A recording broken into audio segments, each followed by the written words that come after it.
আসসালামু আলাইকুম। আজ সংসদে সরকারি দলের মাননীয় সংসদ সদস্য জনাব আন্দালিব রহমান পার্থ বিরোধী দলকে উদ্দেশ্য করে একটি প্রশ্ন করেছেন যে ৭২-এর সংবিধান ছুঁড়ে ফেলে দিতে চান কেন? ৭২-এর সংবিধান দেখলে কি ৭১-এর পরাজয়ের গ্লানি মনে পড়ে কিনা?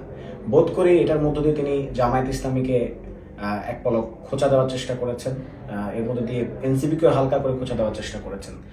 কিন্তু দেখা যাক আসলে কি ৭২-এর সংবিধানের ব্যাপারে আমাদের যে ক্রিটিক, আমাদের যে প্রশ্ন, এটা কি কেবলমাত্র বিরোধী দল থেকে অর্থাৎ জামায়াত, এনসিপি সহ অন্যান্য যারা ১১ দলীয় জোটের সদস্য আছেন কেবলমাত্র তারাই এই প্রশ্নগুলো কি করেছেন, নাকি এর পূর্বে আর অনেকেই করেছেন?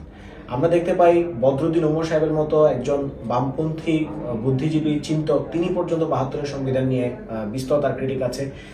এক সময় যারা জাসদ করেছেন, জাসদের যারা সদস্য ছিলেন, তারা পর্যন্ত ৭২-এর সংবিধান নিয়ে তাদের এই ধরনের ক্রিটিক আছে যে ৭২-এর সংবিধান গণবিরোধী অবস্থান নিয়েছিল। তো ফলে এই ক্রিটিকটা কেবলমাত্র এনসিপি জামায়াতের না, এবং এটার সাথে ৭২-এর সংবিধানের সাথে ৭১-এর মহান মুক্তিযুদ্ধের আদ্যতেই কোনো সম্পর্ক নাই। রাদার ৭১-এর মহান মুক্তিযুদ্ধের সাথে সবচেয়ে বড় বেইমানিটা করেছিল ৭২-এর সংবিধান। ৭১-এর মহান মুক্তিযুদ্ধে যেখানে মুক্তিযোদ্ধারা সাম্য, মানবিক মর্যাদা এবং সামাজিক সুবিচারের ভিত্তিতে বাংলাদেশ গড়ার প্রত্যয়ে তারা লড়াই সংগ্রামে অংশগ্রহণ করেছিল, সেখানে ৭২-এর সংবিধানে অন্তর্ভুক্ত করা হয়েছিল মুজিববাদের ৪ মূলনীতি: ধর্মনিরপেক্ষতাবাদ, সমাজতন্ত্র, বাঙালি জাতীয়তাবাদ, গণতন্ত্র। এর মধ্য দিয়ে মুজিববাদের যে ৪ মূলনীতি, সেটা একটা রাষ্ট্রের সংবিধানের মূলনীতি আকারে ৭২-এর সংবিধানে অন্তর্ভুক্ত করা হয়েছিল। ফলে ৭২-এর সংবিধানই বরং ৭১-এর মহান মুক্তিযুদ্ধের সাথে প্রথম বিশ্বাসঘাতকতা করেছিল, বেইমানি করেছিল, মুনাফিকি করেছিল। এবং এই ৭২-এর সংবিধানকে ছুঁড়ে ফেলে দিয়েছেন আক্ষরিক অর্থে, প্র্যাকটিক্যালি যদি আমি বলি, ছুঁড়ে ফেলে দিয়েছিলেন বরং প্রথমেই শহীদ রাষ্ট্রপতি জিয়াউর রহমান। ৭২-এর সংবিধানের মূলনীতিকে প্রথম পরিবর্তন করেছিলেন শহীদ রাষ্ট্রপতি জিয়াউর রহমান।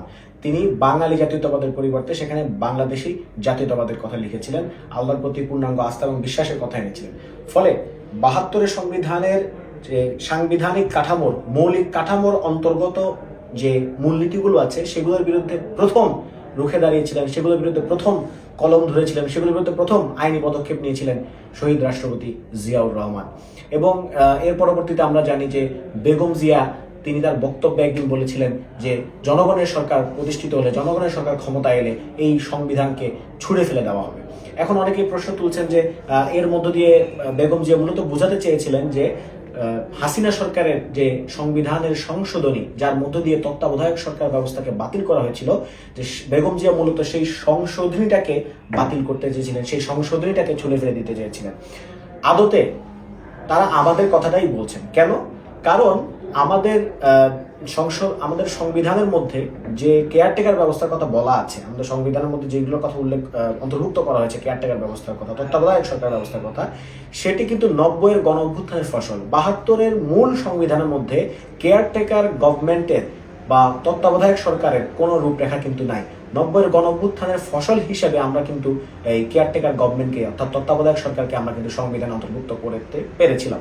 ফলে হাসিনা সরকার যখন আসলো, তারা তত্ত্বাবধায়ক সরকার ব্যবস্থাকে, কেয়ারটেকার গভর্নমেন্টটাকে সংবিধানের মৌলিক কাঠামোর পরিপন্থী, মৌলিক কাঠামোর সাথে সাংঘর্ষিক এইটা বলে সংশোধনীর মাধ্যমে তারা কিন্তু এই কেয়ারটেকার গভর্নমেন্টটাকে সরিয়ে দিয়েছিল। অর্থাৎ তারা ৭২-এর যে মুজিববাদী সংবিধান, আদি ও আসল সংবিধান, সেখানে ফেরত গিয়েছিল। ফলে ম্যাডাম তথা বেগম জিয়া যখন বলেন যে এই সংশোধনী সহ যে সংবিধানটা, যেটাকে তিনি আওয়ামী লীগের ইশতেহার বলেছিলেন, সেটাকে ছুঁড়ে ফেলে দেওয়ার কথা বলেন, তখন তিনি মূলত ওই ৭২-এর যে আদি ও আসল সংবিধান, সেটাকেই ছুঁড়ে ফেলে দেওয়ার কথা বলেছেন। ফলে আজকে আমরা দেখলাম আন্দালিব রহমান পার্থ সাহেবের এই কথা বলার পরে, এই খোঁচা মারার পরে ট্রেজারি বেঞ্চে যারা উপস্থিত ছিলেন সবাই খুবই টেবিল চাপড়ে তার প্রশংসা পঞ্চমুখ হয়ে গিয়েছিলেন।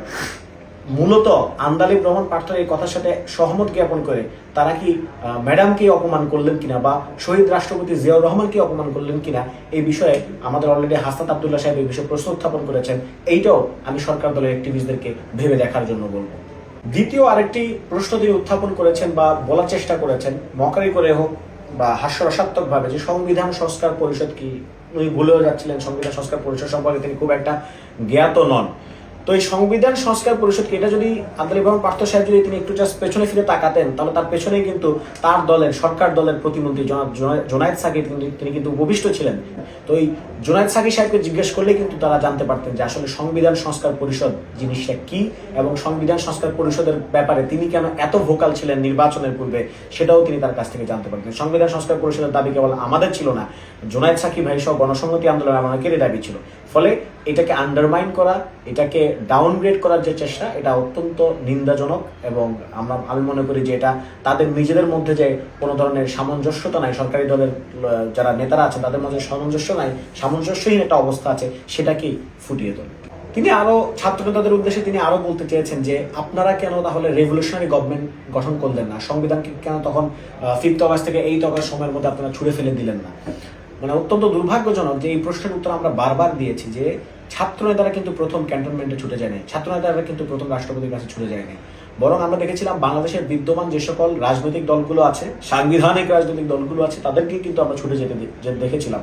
তাহলে ছাত্ররা যদি সে সময় তাদের অজ্ঞতাবশত, অনভিজ্ঞতাবশত যদি কোনো ভুল করে থাকে, সেক্ষেত্রে তাদেরকে শুধরে দেওয়ার দায়িত্ব ছিল কিন্তু বাংলাদেশের বর্তমান রাজনৈতিক দলগুলোর নেতাদের, যারা এখন বড় বড় কথা বলছে। আমরা কিন্তু সেদিন তাদেরকে ওই সংবিধান নিয়ে কোনো কথা বলতে দেখি নাই, বরং আমরা তাদেরকে দেখেছি সবার আগে প্রথমে তারা ক্যান্টনমেন্টে ছুটে গিয়েছিলেন, এবং সেখানে তারা যারা আন্দোলনের রিয়েল সমন্বয়ক ছিলেন তাদের সাথে কিন্তু যোগাযোগ করেন নাই। কিছু ভুয়া সমন্বয়ক নিয়েও কিন্তু আমরা কিছু লোকজনকে রাষ্ট্রপতির সাথে দেখা করতে আমরা যেতে দেখেছিলাম। তো ফলে এই দোষটা, এই দায়টা কেবলমাত্র ছাত্র নেতাদের দিলে হবে না, বরং আমরা ছাত্র নেতাদের তুলনায় যারা বয়োজ্যেষ্ঠ নেতারা ছিলেন, যারা সংবিধান নিয়ে এত বেশি বুঝতেন, যারা রাষ্ট্র নিয়ে এত বেশি বুঝতেন, তাদের বরং দায় বেশি, কারণ তারা ওই সময় ছাত্রদেরকে গাইড করতে পারেননি। সর্বশেষ তিনি যদি আরেকটা প্রশ্ন উত্থাপন করেছেন যে গণভোট নিয়ে প্রশ্ন উত্থাপন করেছেন, যে গণভোটের 4টি প্রশ্ন কেন, এটার জবাবও আমরা বারবার দিয়েছি। দেখেন 1977 সালের যে গণভোটটা হয়েছিল, সেখানে প্রশ্ন ছিল যে আপনি কি রাষ্ট্রপতি জিয়াউর রহমান সাহেবের অনুসৃত নীতি এবং তার কর্মপন্থার প্রতি আস্থা রাখেন কিনা, যে আস্থা ভোটটা হয়েছিল। এখন রাষ্ট্রপতি জিয়াউর রহমানের নীতি তো নিশ্চয়ই একটি নয়, কর্মপন্থা, তার যে কার্য পরিকল্পনা, সেটা তো নিশ্চয়ই একটি নয়, অনেকগুলো আছে। এমনও তো হতে পারতো যে জিয়াউর রহমান সাহেবের কোনো নীতি সম্পর্কে আমি জ্ঞাত আছি, আমি সেটাকে সমর্থন করি, কিন্তু আরেকটা নীতিকে আমি সমর্থন করি না।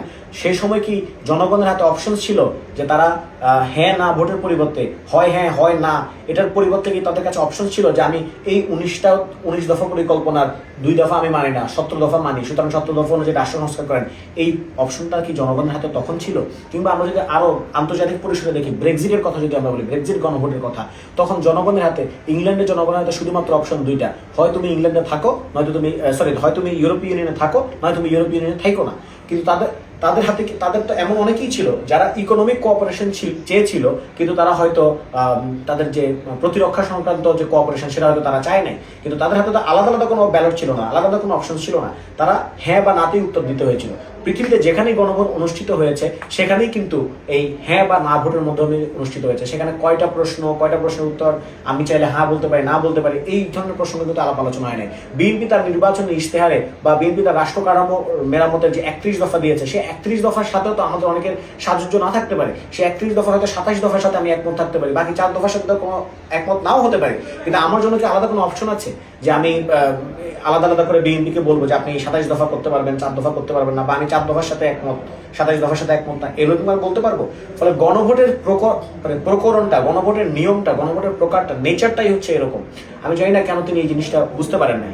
এখন তারপরও গণভোট প্রসঙ্গে তো আমরা দেখলাম বর্তমান প্রধানমন্ত্রী জনাব তারেক রহমান তিনি নিজে বলেছেন যে আপনারা দয়া করে গণভোটে হ্যাঁ দিবেন, জনগণের উদ্দেশ্যে তিনি বলেছেন দয়া করে গণভোটে হ্যাঁ দিবেন। তো আন্দালিব রহমান পার্থ সাহেব যে আজকে প্রশ্ন তুললেন যে 4টা প্রশ্নের মধ্যে তো কোনো প্রশ্নে আমার নাও হতে পারে, তাহলে 3টাতে হ্যাঁ, বাকি একটাতে না দেওয়ার অপশন তো ছিল না। তো সে একই প্রশ্ন আমি জনাব আন্দালিব রহমান পার্থের কাছে ছুড়ে দিতে চাই। তাহলে জনাব তারেক রহমান তিনি যখন হ্যাঁতে ভোট দিতে বললেন, তিনি কি 4টা প্রশ্ন দিতে বলেছিলেন, না 2টা প্রশ্ন দিতে বলেছিলেন, না একটা প্রশ্ন দিতে বলেছিলেন? তো এই ধরনের আলাপ আলোচনা, ডিসকাশন এখন করার কোনো সময় নাই, কারণ গণভোট অনুষ্ঠিত হয়ে গিয়েছে, জনগণ তাদের গণরায় তাকে দিয়ে দিয়েছে, এখন গণরায়কে সম্মান করার পালা। আপনি গণভোটের প্রশ্ন নিয়ে যদি গণভোটের প্রশ্ন প্রশ্নকে যদি প্রশ্নবিদ্ধ করতে চান সেটা নির্বাচনের আগে করতেন। আপনি গণভোট অধ্যাদেশ নিয়ে যদি কোনো কোয়েশ্চেন করতে চান সেটা নির্বাচনের আগে করতেন। জুলাই সনদ নিয়ে যদি আপনার কোনো প্রশ্ন থাকে সেটা আপনি নির্বাচনের আগে করতেন। এখন কেন আপনি এগুলো নিয়ে নতুন করে বিভিন্ন ফন্দি ফিকির, বিভিন্ন যুক্তি, সাংবিধানিকতা, অসাংবিধানিকতা এগুলো বের করার চেষ্টা করছেন? এটার মধ্যে দিয়ে কিন্তু জনগণের কাছে আপনাদের ব্যাপারে কোনো পজিটিভ বা ইতিবাচক বার্তা যাচ্ছে না, বরং নেতিবাচক বার্তাই যাচ্ছে।